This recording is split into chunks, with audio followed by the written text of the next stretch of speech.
I have 30 minutes to get through 6 talks. At the end of the 30 minutes, it's over. Like whether we get to them or not, whether I finish it or not, it's done. I got to go. I have to go places.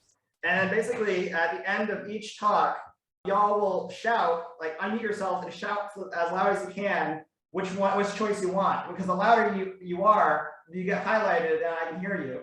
And so whatever number I hear first, I will pick and then I will do that talk. So this is like, there's no order. So once I say curtain, unmute yourself and shout the number that you want. The menus are on Discord, but also just pick a number.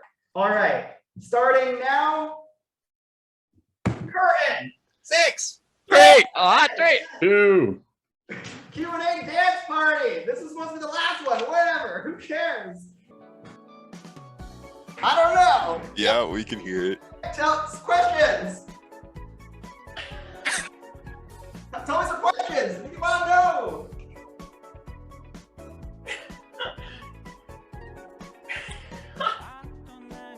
Questions. What do you want to know? This is the Q&A dance party. Question and answer. Is that a green screen? That's my question. Yes, this is a green screen. Very cool. Express purpose, but it works out.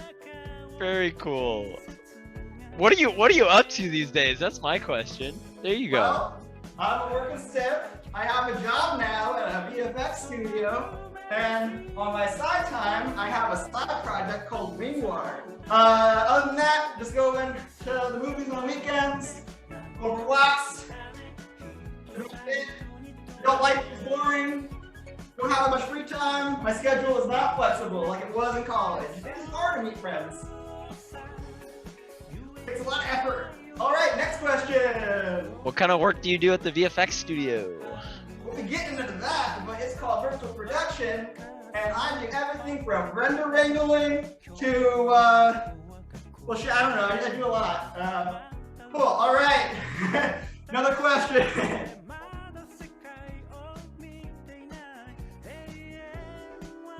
What song is this? What song is this? This is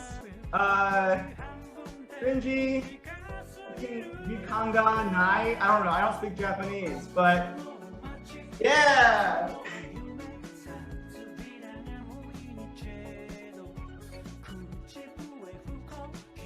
All right, any more questions? Nope, okay, done. All right, curtain. 3. 3. 2. 3, okay. 3. You're not young forever. Go. All right. Earlier this year, I threw out my back. I was stuck on my floor and couldn't get up for 12 hours. Perhaps it was my shitty bed setup. It's my recommendation is don't buy a $100 futon to team that combo. It's just not worth it. It sounds like a good idea. You're like, wow, I'm saving so much money not buying a mattress. Ooh. Perhaps it was me going pretty hard with mocap sessions, but here is what helped. 600 milligrams of Advil, a few times a day, maybe like 3 times a day for pain relief. I'm not a doctor, so don't quote me. Tiger Balm is the bomb. Hot, cold, it just makes your back kind of confused, and then you're no longer in pain. It's pretty much the closest thing we have to an actual like HP potion. You know what? Muscle relaxers, prescription ones, you can't be in pain if you're asleep. So that's where they come in. So that's how you get your back fixed. You just live with it. I can't do all-nighters anymore. That's one thing I've realized after college. Your just body kind of rejects any more effort than you used to put out. Also, I think my left earlobe is producing too much earwax. Like I can't hear out of that ear sometimes, and it scares me. At first, it scared me a lot. I was like, "Am I going deaf? Am I becoming like Daredevil, like reverse Daredevil?" Right? But no, it's just too much earwax. Also, I fall asleep to my TV on the couch, and like, who does that? My dad? My dad does that? Like, I'm becoming my dad? So, if I don't exercise, I just retain weight. That's something I learned. So that's terrifying. So yeah, Korean, eat your Taco Bell, enjoy it when you can. Two. Two. Okay, I heard two. Love begets love. Go. All right, love begets love. Slideshow. Hopefully you can hear this. All right, so the biggest indicator that someone will give you a birthday gift is if you previously gave them one. You know, you got to express your love often. You know, give without expecting return. There really is no better use of your time. And I think I learned this after, school. Like in school, you're in a walkable community, right? It takes so little effort for you guys to hang out, connect with each other. Whereas once you have a job, you maybe see your friends once every few months. And if you're, even if you're close, you may only see them like once every few weeks. It sucks. So, putting out the effort to remind people how much they mean to you is very important. And you know what? Games, they're great for this. They're typically made for the largest audience, but when you make them for just one person, you spend 50 plus hours on just 1 minute of meaningful gameplay for someone, to actually, remind them of your inside jokes or your conversations you had, that to show that you're listening to them. That's probably the most you could do in this medium in terms of actually meaningfully connecting with someone. Show them what you see in their work. Let them know that they inspire you. This was one of my friends, Heidi. And Heidi is a wonderful, talented comic artist as well as game developer. And I recreated one of her comics as a video game for, I think, her birthday a few years ago. I don't know if you can hear that, but the background song is actually one of her favorite songs. And I just played it on a children's keyboard.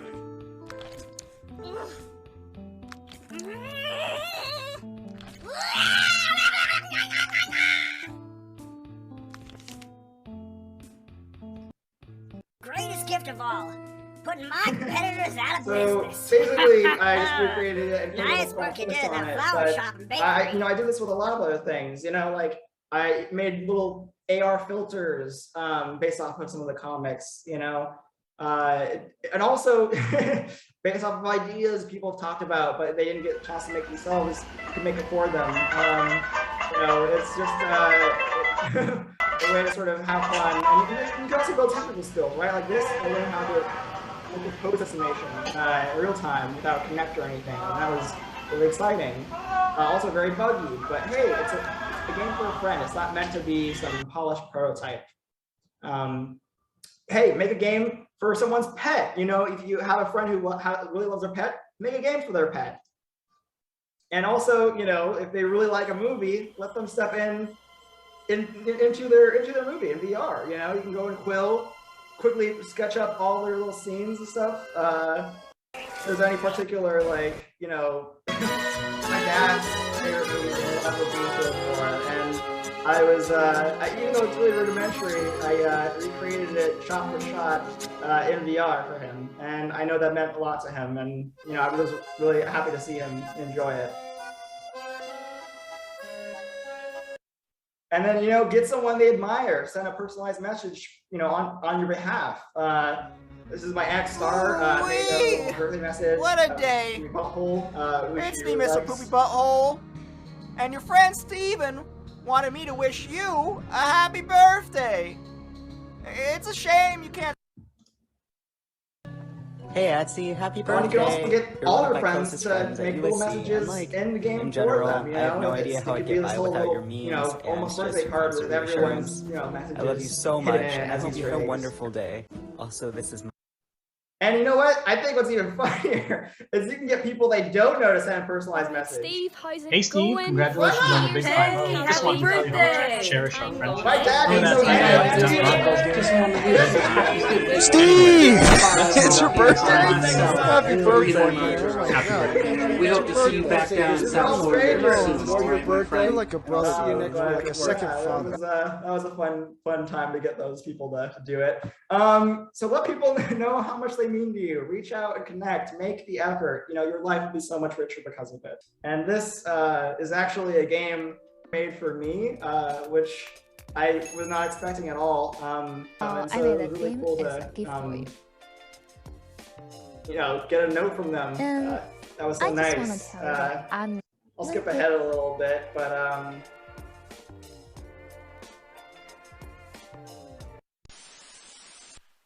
Happy 22nd birthday!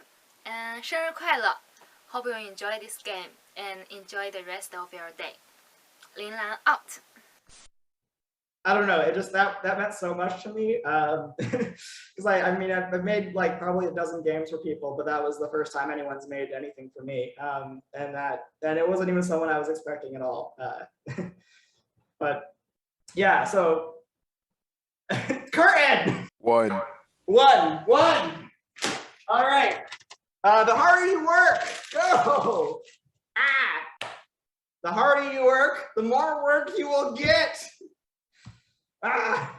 So hard work when you're in school is rewarded with good grades. You got peer praise. You get pulled, out of class, by a professor, and then they say like, hey, I got this like summer thing you might be interested in. Like here's the pay. You get secret job offers. You get like all the good vibes. And when you get a job and you do hard work, you get punished. You get more permanent responsibilities. They're like, oh, you can handle that. Here's more. Not only can you do your job that we were hired you for, but we're going to give you another job. Oh, you can do that one, another one, and it doesn't go away. They're all vying for your time. It's like you got these like arguing parents that are just like, I'll have them today, or I'll have them today, and they'll fight amongst themselves, but you're getting pulled in so many directions. You also get an earlier call time. I don't know about, it's kind of a film thing, but maybe some game studios have it too. It's like time you're expected at work. It just goes earlier and earlier, and your time that you have to stay at work just goes later and later. And then they cut your lunches short because you're too necessary and you gotta prep things. But that's not great. Speaking of not great things, a day rate. Day rates suck. It's a flat payment per day. Like there's no overtime pay or benefits. You just get a flat, you get this much money for that days of work. And that day of work is not a 9 to 5 usually. I mean, you can make it be a 9 to 5 if you really, don't care, but it's usually 7 a.m. to 7 p.m. So the more you work, the less you earn. So just, the only benefits you get are like craft services. You get snacks, which is great. Like I steal food all the time. I haven't paid groceries like in maybe a week or two. Like it's just, I steal leftovers from work, but yeah. I used to think that like relationships were transactional, that, it's in order to be accepted and respected, you needed to demonstrate your value to someone, like I can fix that. I mean, I came to LA, like no one would pay you the time of day, unless you like helped them with something and then they were your friend. And while that helped me a lot through college, like it works, and it works in your workplace, except for you get more work. But I thought like the quickest way to success was to make yourself indispensable. Like you become the pipeline, and then you leave for a bit. Make sure they don't take you for granted. But it's just not how it is. Like your leverage, while it is true, it really comes from covering your ass with methodology, right? You have to be able to explain why you made every decision with evidence, not feelings or personal taste. Like just cold hard facts, like this is the way it is because of these, principles we set out earlier, or like this is the best practices from Unreal or whatever, right? Otherwise, people will eat you alive. It becomes a very big pointing match about who made the mistake rather than let's just move on from this. So you got to narrate everything you do and document everything. Leave a trail. Like if there's an order of operations, if someone comes to you asking for a tool, make sure they went through production first, or like go to production or go to the lead engineer, so you're not wasting cycles on someone's, like, oh, big concept idea rather than like what needs to be done. And you don't prove anything. You already have the job. You don't need more jobs. They will give you more jobs. Your employer will take advantage. The only person who will advocate for you is you. So just so you know, refuse to touch the keyboard. Like what are they gonna do? But they're not necessarily like the ones who know how to do your job. So like if you say no, then like you have the power there. It doesn't matter who it is. They all shit the same way. Like, don't make people belittle you or make you feel less than.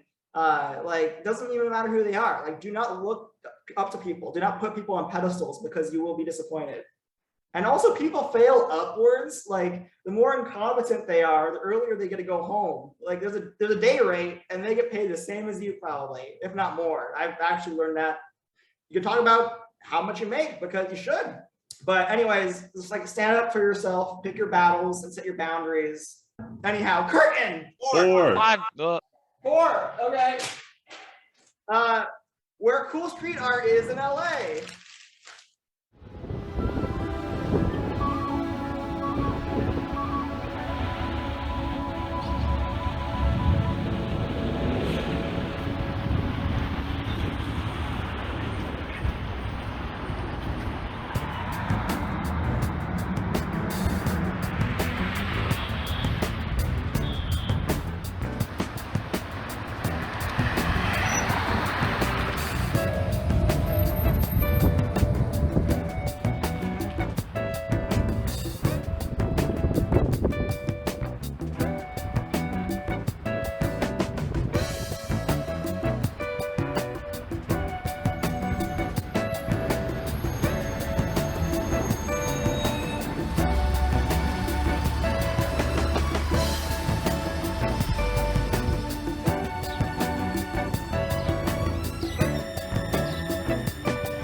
Curtain. Oh, there's only one left, so I'm just gonna. The last one. I'm just gonna get that one. Virtual production and Unreal. Virtual production in Unreal. So there's a lot of roles in movies. It's not just like artist or dev. It's a lot more. So you got your coordinators. They take notes. They facilitate communication. They only really talk to you when they need something. But you know that's what coordinators do. You know, producers, they hire you. They figure out the budget and coverage. They're the people that, you know, give time off and take it away. You got your production office, you know, your grips. These are the coolest people ever. You know, they bring food, they move things, they build things. Just generally awesome people. Health and safety. No food or drink outside the sipping square. There's a sipping square in your offices because of COVID compliance. And basically that's the only place where you can eat or drink. Only one person is allowed at a time. And then you got, you know, other sort of little things. Everyone has to wear a mask, which is understandable. That's good. But like a lot more like social distancing, like enforcement. And they're always watching, they're always like save room for Jesus, they get into your head, like what would the health and safety person do? Oh, that's a weird transition. You got your pipeline leads. And so they're pretty much like fluent crash reports. They'll like open it up, be like, okay, this is on this line. Let me open the C++. Let's look at the function. Okay, this is what happened when it last happened. They're the ones that are reading the garbage reports. And then they also, they code like crazy. They have like a bunch of terminals open on Linux. It's crazy. I don't know what they do. It's magic. You got your supervisors. They give you tasks and they offer insight onto how to possibly go about doing that task. They're the closest thing you have to a parent figure at work. Okay, you got your technical directors. That's my job. So someone asked me earlier what I do for work. I'm an artist, so earlier I was doing some like effects and like environment art. I also do tools development. So if someone wants a little blueprint widget, I make that happen in the editor. Someone needs an operator. We'll get to operators what they do, but I do that as well. Render wrangling, get into that. Mocap actor, or mocap setup or whatever. It's just like they kind of just problem solve.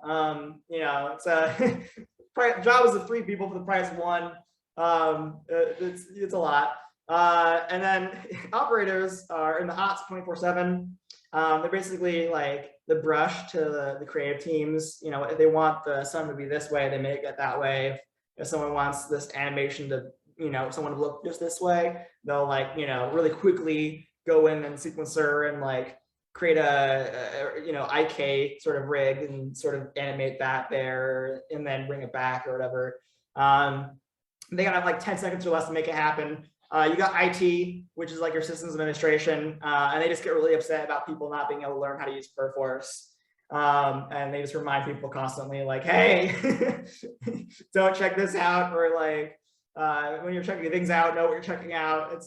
They do a lot more. They actually solve like all your problems. They also create all the problems. Like most of the problems that exist wouldn't be there if they hadn't made it that way in the first place. People get really secure about moving files. Like some computers lock down. You can't use flash drives. You can't send email attachments. Like everything's pretty much like through Linux. And that's all their fault really. But also, it's a good thing. Yeah. So, virtual art department, VAD. They will fight you over a rock. They know their way around terrain. If that sounds like something you like to do, it's a cool group. You got your lighting team. They're supposed to be doing rendered QC too, but they just do lighting some places. Lights, skybox, action. They really like clouds and BOGOs.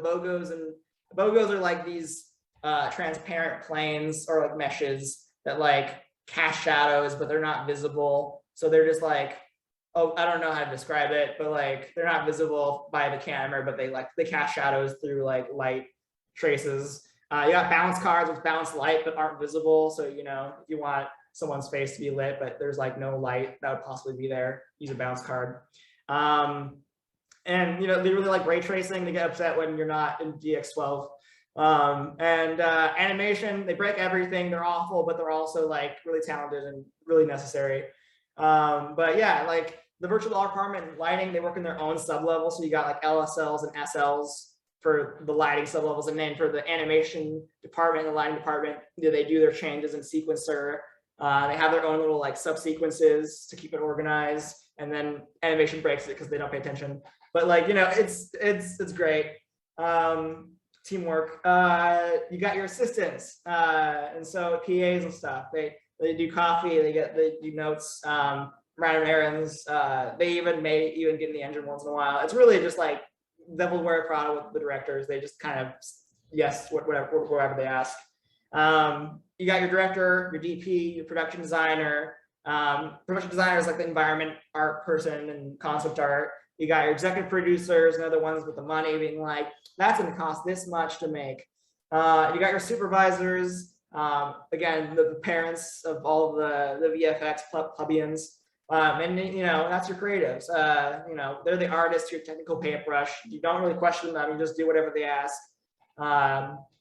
And then edits, video editorial, they edit together the dailies. Dailies are like just daily like renders of or animatics, and animatics are just like storyboards, but like edited together with audio, and they edit it all together.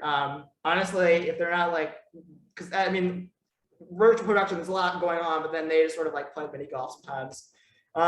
So multi-user is a very big part of virtual production. It's like Google Docs, but with a game engine. People are moving things and fighting over different props and shit.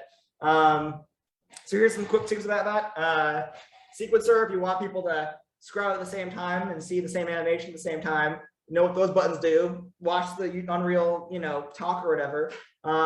Changes made in the session only stay in a session. You have to persist them still. It's always a good idea to just archive them and unarchive them afterwards. You can jump to those changes. There's like a log. Alternatively, you can just copy and paste whatever you want. Like any object or actor, you just click on it in the hierarchy or the outliner, copy and paste, put it in a text file, and then save it for later. You can paste it back in when you're not a multi-user. Or you can also export it as an FBX. That's a really good way. People like that because they can print it in Maya or whatever. You want to give immediate feedback, narrate what you're doing, because creatives don't really know game engines. So like they don't know that things take time to do. So you have to say exactly every step you're doing. So you're not like, so you're proving that you're doing something, not being stupid, because they will think you're stupid automatically. You got to lock the sequence when you're not making changes to avoid random auto key changes. And this is the most annoying bug Unreal has never fixed. You got to remove all the lighting sublevels and the visibility tracks so you can easily change them when needed during the animation sort of like reviews or scouts or whatever when people are looking at things.